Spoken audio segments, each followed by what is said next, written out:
these meetings that you go for, and then there's this guy really doing the sign language well. And then I'm like, oh, I told my friends, actually even my friends that I was working with wanted to study sign language. So like, we need to ask this guy if he can teach us, at least over the weekends, if he can take us through some of the basics. So after the meeting, we go to him and say, we need to learn sign language. You know, this is what we do. We get deaf people that need assistance from us. So how can you teach us? And then he says, you know, I work up country and I come to Kampala over the weekends. So if you guys can have time, like on Saturday, 2 hours is enough for me to teach you the basics. So we agree, and we're so excited about it. And then we agreed to start like next week. So that week, this guy doesn't show up. And then he says, oh, you know, I'm caught up. I didn't travel to Kampala. The next week, he comes by, and I think one of us is not available. So he teaches us a few things. And then he keeps calling. You know, he begins to start a different relationship from the sign language thing. He begins calling you? He begins calling me. The calls that come in early in the morning and at night, good morning, stuff like that. So now I'm like, okay, this guy, I think he's not going to be a good teacher. I think he's up to something else. So actually he starts saying, I'll come over the weekends and we study. And then I say, no, I think we're going to go to the Association for the Deaf, where we can actually study and get a certificate. After all, for you, just an individual, you won't give us anything to show that we did sign language, apart from the skill. About Christmas, he brings me a gift for Christmas. And then after that, he begins to talk the normal thing, you know, I like you, blah, blah. And then all my friends are like, Laura, you need to give this thing a try. You just can't say for you you're waiting to have kids and, you know. So, from what? From what? And then my friend said, but Laura, you keep saying I am locally. How are you going to have kids out of wedlock? You just can't say that. I remember telling one of my pastor friends and said, hey, for me, I'm still saved. You guys are not God. Me, I'm going to have my kids and I'll still be saved. God will forgive me. And then he told me, but who is arguing with you? You're arguing with yourself.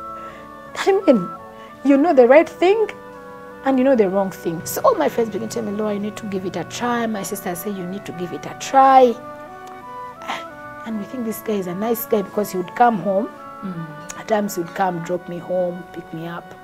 So everybody seemed to like him. Oh, he's a nice guy. Oh, he's what? So I said, oh, fine. So we begin moving out, slowly by slowly. And that's how the ring came. Welcome back from the break. You're still watching Life Stories with me, your host, Justine. Thank you so much for being a part of the show. Send us an SMS on 6565 and let us know what you would want us to know about this show. We continue with Laura's story.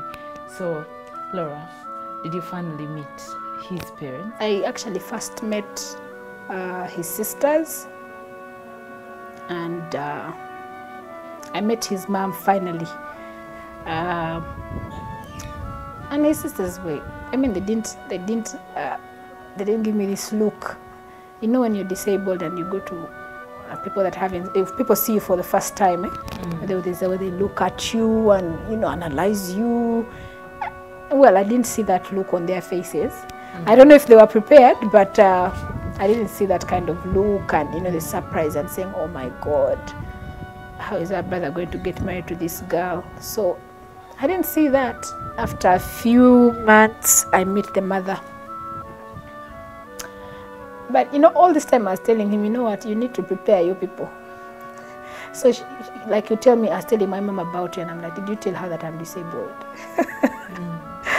He's like, but I don't have to. I'm like, no, you have to. So that when she sees me, she doesn't get shocked. You need to tell her that you're dating someone who's disabled.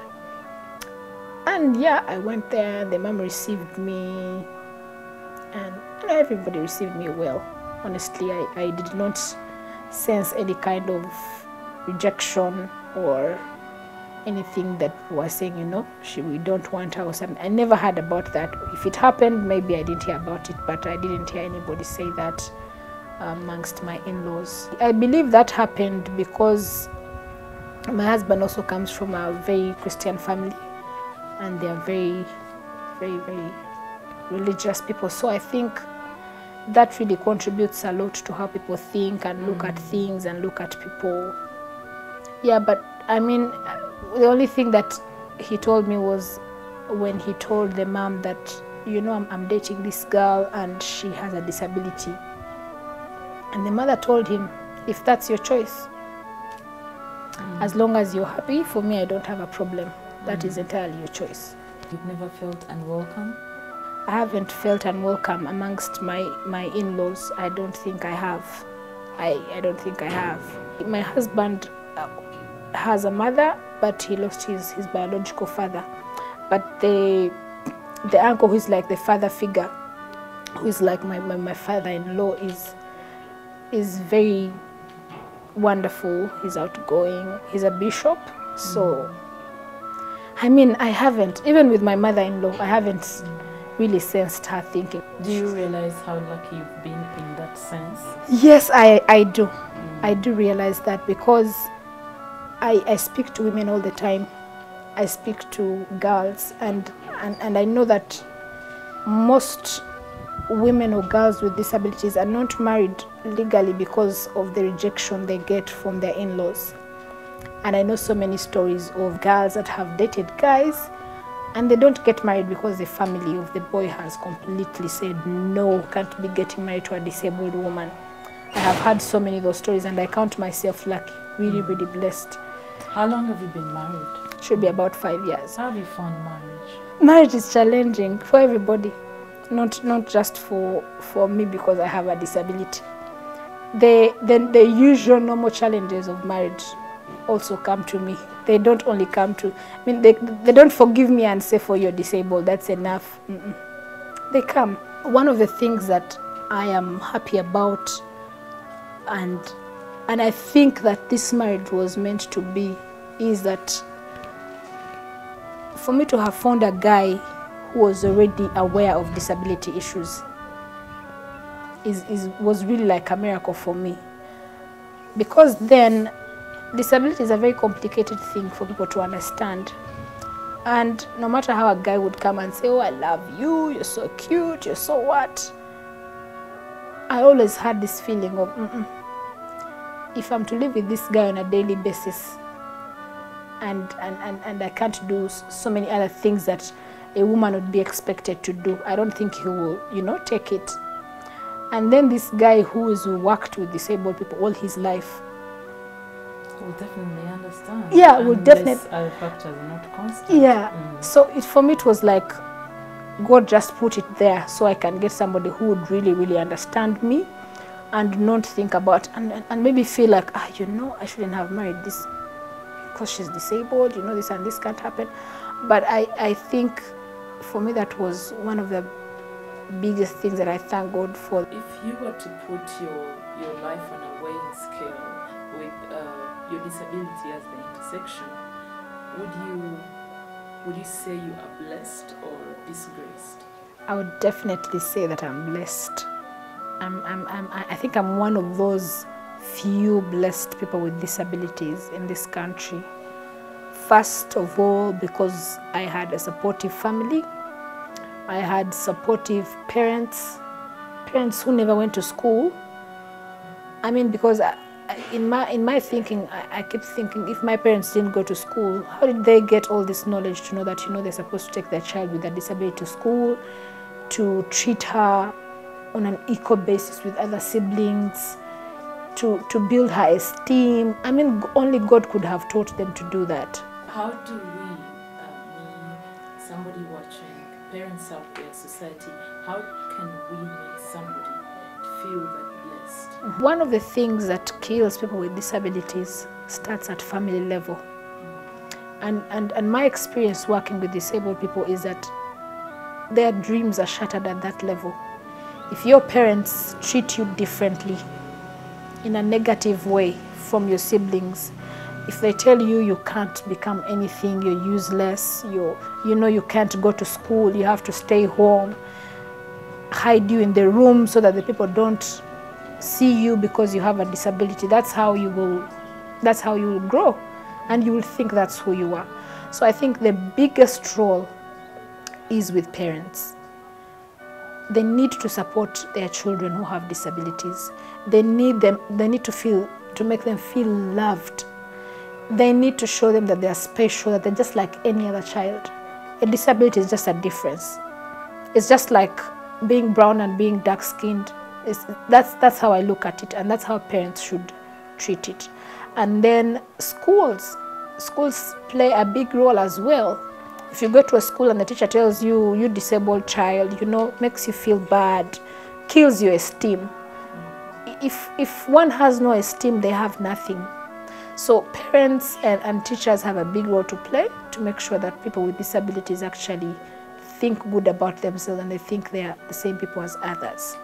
Laura, if you were to give special thanks, what would it be? Special thanks would be to my parents, although one of them is not here, and I believe wherever she is, she can hear, but to my dad who is alive, for being a wonderful dad, for making me the kind of person that I am today, for riding me on that bicycle every morning to take me to school, for a man like him who has never seen a blackboard to know that that's important, to take me to all the good schools that I went to without saying, oh, I will not spoil my money on this disabled child, I will always be grateful for that. My sisters, for all the love and the support.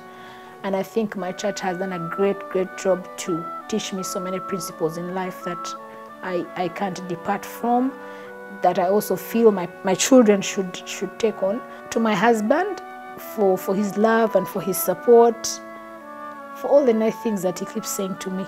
And I mean being very proud of me and saying this is my wife. I don't know where, I forget to introduce him, but he introduces me everywhere. So for being a supportive husband and a supportive father and a loving father, I get jealous at times because I think my son is closer to him than he's closer to me. Because he finds the time to play with him, to run with him, to do all those kinds of things. And to all the people that out there, activists, media, whoever comes out to talk about disability, for me, I look at those kinds of people as activists, as people who are trying to bring disability out of darkness and show that, this is not something strange. These people are not sick. They're not, they're just people like us. For me, I really want to thank people that do that kind of work to bring disability out of the darkness and to show the public that, if you have a disabled child, that child is as good as the other child that is not disabled.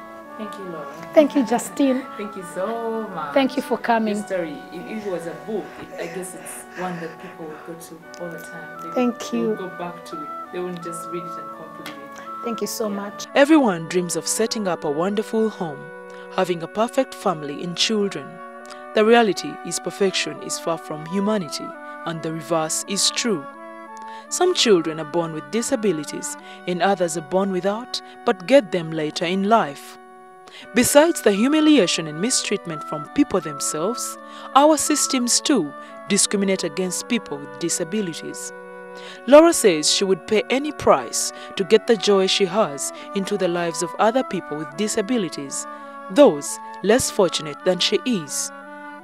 Laura founded an NGO named Legal Aid for people with disabilities, where she protects and fights for the rights of men, women, and children with physical and emotional disabilities, through offering free legal counsel, pursuing court cases for them where need be on pro bono basis, and advocating for amendment of laws that discriminate against people with disabilities. All in all, it is only responsible, loving parents and families that can groom a Laura in every neighborhood. Many times we've heard stories of people with disabilities and all the things that they have to put up with in life, the cruel things said to them, the mistreatment that is directed towards them, and it's very, very disappointing. These stories will never stop depressing us, but it's good to hear that love can make a difference. Laura's parents did not have an education. They did not have lots of money and property. All they had in stock was love. They had lots of love, and this made a difference in Laura's life. today she feels way blessed and not at all disgraced because of the way she was raised. Parents out there, society, friends, relatives, it is very easy to treat people with disabilities very well if you have a positive attitude. So think about these people. Give some thought to somebody you know that is going through a hard time because of just a disability. They can do everything if they're given the same opportunities just like anybody else. That was it on Life Stories today. Thank you so much for being a part of the show. You can still catch all the shows we've aired on Life Stories on our YouTube page, that is NTV Life Stories. You can also send us an SMS on 6565 and give us your view about this show or this particular topic. Send us a message on our Facebook and Twitter pages, that is NTV Life Stories still. I'm Justine. Take care of yourselves. I'll see you next time.